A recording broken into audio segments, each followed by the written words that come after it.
mimi naongeza bendera. Bendera fanya mheshimu. Mheshimu. Karina mheshimu serikali nyie. Fanya mheshimu. Una mamlaka. Una mamlaka kutishia. Una mamlaka. Day 2 News. We enlighten the dark side.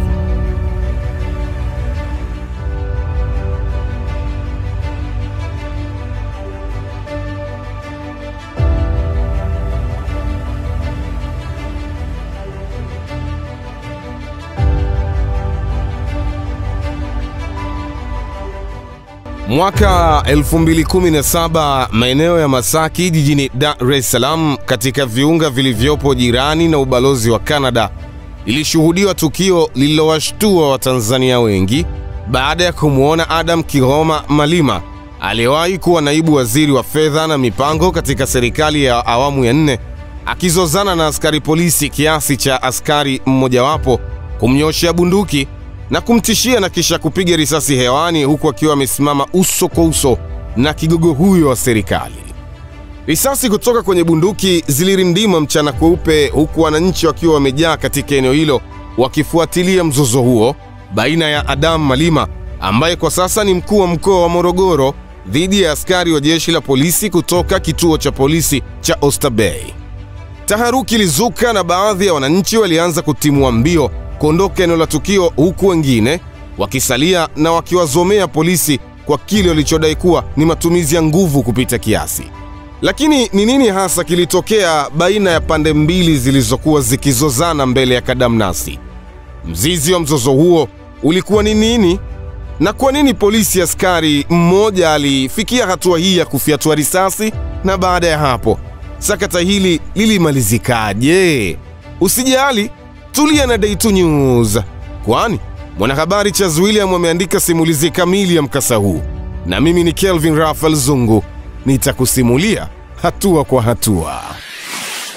Day 2 News. We enlighten the dark side.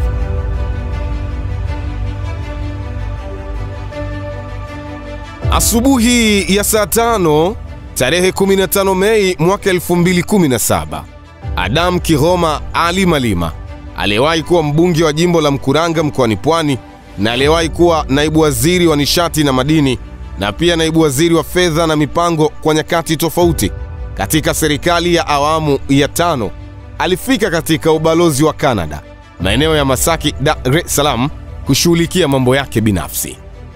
Malima alifika eneo hilo akitumia gari yake iliyokuwa na usajili namba T587 DDL huku akiendeshwa na dereva wake Ramadhan Mohamed Kingwande, ambaye baada ya kumshusha Malima yeye alienda kuegesha gari jirani na ubalozi huo.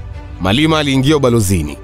Muda mfupi baadaye alitokea mtu aliyejitambulisha kuwa yeye ni ofisa anayehusika na kukusanya ushuru wa maegesho pamoja na ukamataji wa magari yasiyoegesha katika maeneo stahiki, yani wrong parking. Kijana huyo ambaye baadaye alikuja kutambulika kwa jina la Mwita Joseph kutoka kampuni ya Priscan Business Enterprises iliyokuwa na zabuni ya ukusanyaji wa ushuru na maegesho, inadaiwa kuwa alilikamata gari la Malima huku dereva wa kiongozi huyo akigomea kukamatwa na kulipishwa faini. Katikati ya mzozo wa dereva na mheshimiwa Malima na kijana mkusanya ushuru, ndipo kijana yule alipowaita polisi ili kumsaidia, ambao nao walifika ili kumuongezea nguvu. Polisi walipofika eneo la tukio, purukushani ikawa ni baina ya dereva wa mheshimiwa Malima dhidi ya askari hao, huku mheshimiwa Malima naye akiwa amemaliza jambo lake ubalozini na kutoka nje ambako alikuta sakata linaendelea, kisha naye akalivalia njuga akimtetea dereva wake. Vuta ni kuvute hii iliwavuta watu wengi waliojaa huku kila upande ukikomaa. Polisi wakimtaka dereva wa mheshimiwa Malima apeleke gari katika sehemu maalum ya maegesho, yadi maalum ambayo zilikuwa zikipelekwa gari mbalimbali zilizokamatwa kwa kutoegesha maeneo sahihi, huku kiongozi huyo akionekana kubishana nao na wananchi waliokuwepo eneo hilo wakiwazomea polisi kwa kile walichokiona kama ni nguvu kubwa kutumika pasipo jambo la msingi. Katika mzozo huo, askari polisi mwenye namba ya usajili H7818 Constable Abdu alionekana akisimama mbele ya mheshimiwa Malima na kunyoosha bunduki yake, na wananchi wakimwambia, "Huna mamlaka hayo na yeye akisema, mimi nimevaa mkanda wenye bendera ya taifa, siwezi kudharaulika, huku akihoji kwa nini hamheshimu serikali. Mzee, heshimu serikali. Mzee, heshimu. Mzee, kwani umheshimu serikali? Na akafyatua risasi hewani, huku Malima akionekana mtulivu na akiwa ameweka mikono yake mfukoni. Una mamlaka. Una mamlaka. Una mamlaka kutishia. Una mamlaka.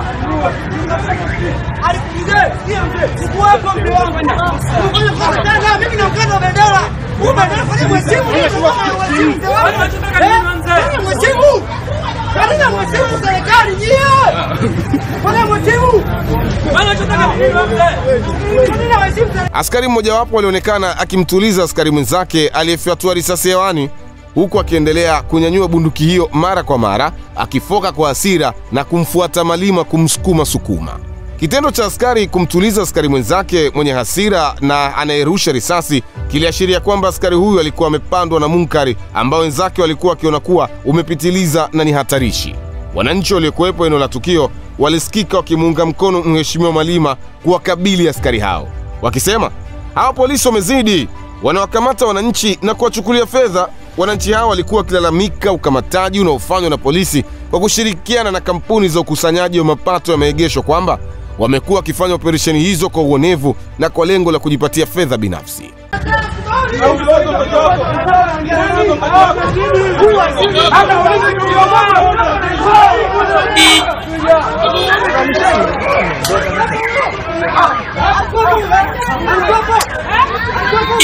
Una mamlaka, oya, una mamlaka hiyo. Una mamlaka. Una mamlaka.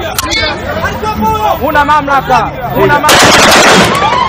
Una mamlaka kutishia. Una mamlaka. Tuhuma hizi zilikanushwa vikali na Inspekta Jenerali wa polisi Simon Nyakorosiro, ambaye alidai kwamba polisi walikuwa katika majukumu yao ya kawaida na kilichotokea ilikuwa ni polisi kusimamia misingi ya kisheria.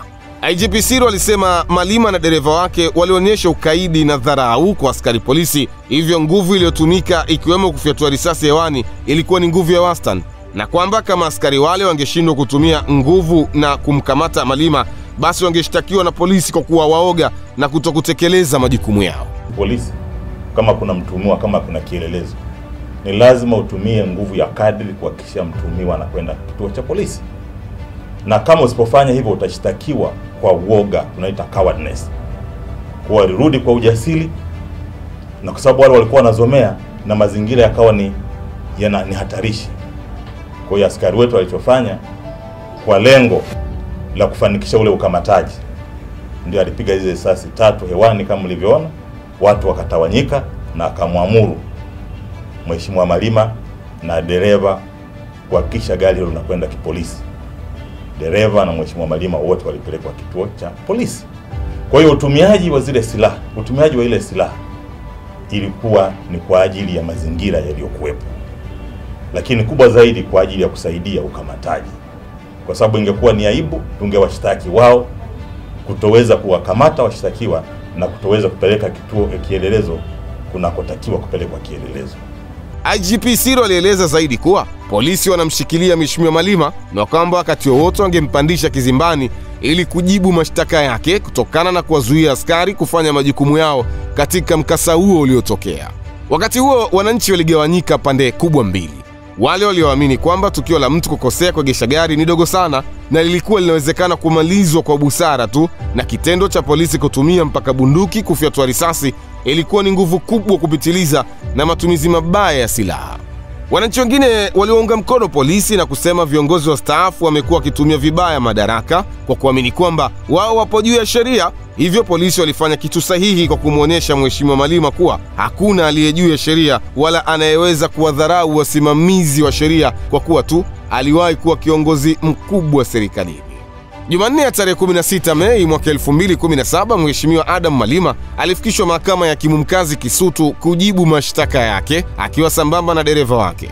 Alifikishwa mbele ya Pilato hakimu mkazi mkuu Resposius Mwijage na kusomewa mashtaka katika kesi iliyosajiliwa kama kesi namba 168 ya mwaka 2017. Wakili wa serikali Mwanaamina Mbokono alieleza mahakama kuwa mshtakiwa wa kwanza ni Ramadhani Mohamed Kingwande, yani dereva wa Adam Malima, ambaye alitenda kosa la kumshambulia na kumjeruhi Mwita Joseph mfanyakazi wa kampuni ya Priscan Business Enterprises iliyokuwa na zabuni ya ukusanyaji ushuru wa maegesho wakati mfanyakazi huyo alipokuwa akimkamata kwa kuegesha gari vibaya.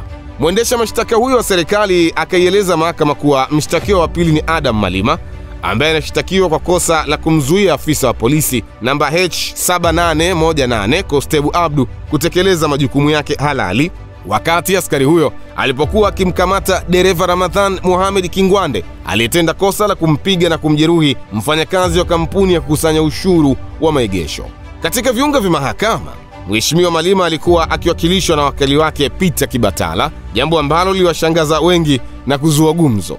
Hii ni kwa sababu Peter Kibatala alikuwa ndiye wakili kiongozi wa kesi mbalimbali zilizokuwa zikiwakabili viongozi na wanachama wa Chadema mara kwa mara katika viunga vya mahakama. Pamoja na kwamba Kibatala usimamia kesi hata zile zisizohusiana na wanachama wa Chadema, ila watu wengi hawakutarajia kuwa mwanasiasa mwandamizi ndani ya CCM na kiongozi mstaafu serikalini kama Adam Malima angeweza kumtumia wakili Kibatala ambaye amekuwa akitambulishwa na kutambulika kama mkurugenzi wa sheria, katiba na haki za binadamu wa Chadema. Baada ya kusomewa mashtaka yao, washtakiwa wote wawili wakiongozwa na wakili wao Peter Kibatala walikana mashtaka, huku wakipewa sharti la kuwa na mdhamini mmoja atakayesaini bondi ya shilingi milioni 5 ili kupata dhamana, ambapo walitekeleza sharti hilo na kuachiwa huru kwa dhamana. Kisha hakimu mkazi mkuu Respius Mwijage akaiahirisha kesi hiyo hadi Juni 15, 2017 ambapo ilitakiwa kutajwa tena na kuendelea. Kesi hii iliendelea kusikilizwa katika hatua za awali, huku ikiahirishwa kwa mwezi mmoja mbele kile iliposikilizwa mara moja, lakini katika hali iliyowashtua wengi. Alhamisi Oktoba 26 mwaka 2017, Rais John Magufuli akamteua Adam Malima kuwa mkuu wa mkoa wa Mara.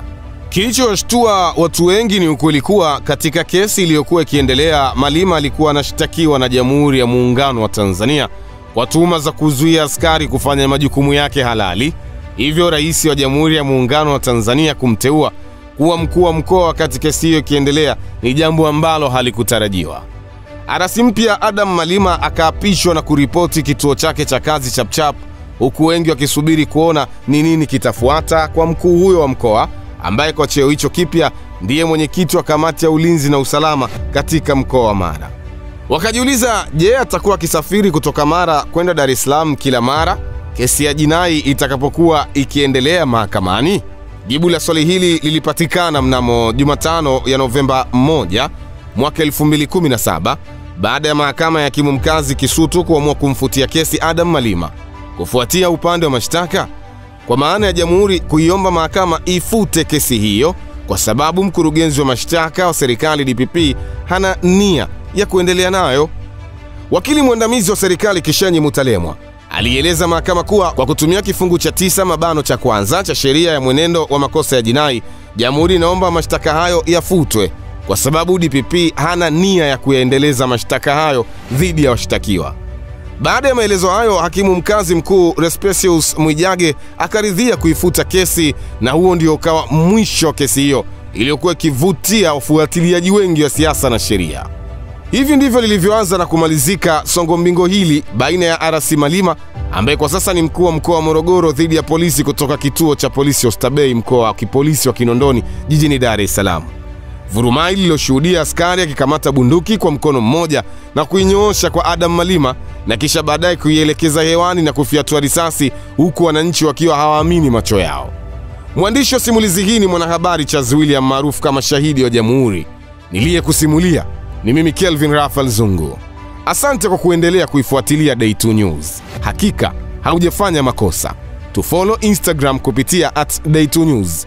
Unaweza pia kuzifollow kurasa zetu binafsi @Charles_William2 na @OfficialZungu_. Kama utahitaji kutangaza nasi matangazo ya biashara yako katika video zetu, basi usisite. Wasiliana nasi kupitia simu namba 0753 055292 ama 0699 491697. Hii ni Day2 News. We enlighten the dark side.